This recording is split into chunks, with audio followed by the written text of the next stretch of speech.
ವಾಯು ಮಾಲಿನ್ಯ ನಿಯಂತ್ರಣ ಮಾಸಾಚರಣೆ 2022 ಉಡುಪಿಯ ಪ್ರಾದೇಶಿಕ ಸಾರಿಗೆ ಕಚೇರಿಯಲ್ಲಿ ಕಾರ್ಯಕ್ರಮವನ್ನು ಹಮ್ಮಿಕೊಳ್ಳಲಾಗಿತ್ತು.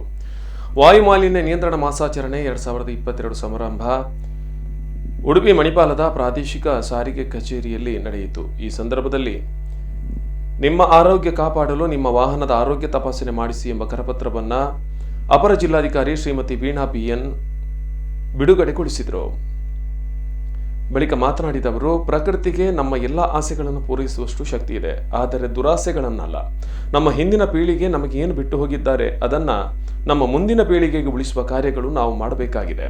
ಈ ವಾಯುಮಾಲಿನ್ಯ ಮಾಸಾಚರಣೆ ಕೇವಲ ಮಾಸಾಚರಣೆಗೆ ಸೀಮಿತವಾಗದೆ ವರ್ಷವಿಡೀ ಈ ಬಗ್ಗೆ ಅರಿವು ಮೂಡಿಸುವಂತಹ ಕೆಲಸಗಳಾಗಬೇಕಾಗಿದೆ ಎಂದರು. ಉಡುಪಿ ಪ್ರಾದೇಶಿಕ ಸಾರಿಗೆ ಅಧಿಕಾರಿಗಳಾದ ರವಿಶಂಕರ್ ಕಾರಂತ ತಮ್ಮ ಅಧ್ಯಕ್ಷೀಯ ಭಾಷಣದಲ್ಲಿ ದಿನನಿತ್ಯ ವಾಹನಗಳ ಹೊರಸೂಸುವ ಮಾಲಿನ್ಯದಿಂದ ಮಾನವ ಜನಾಂಗಕ್ಕೆ ಆಗುವ ತೊಂದರೆಗಳ ಬಗ್ಗೆ ವಿಸ್ತಾರವಾಗಿ ತಿಳಿಸಿದರು.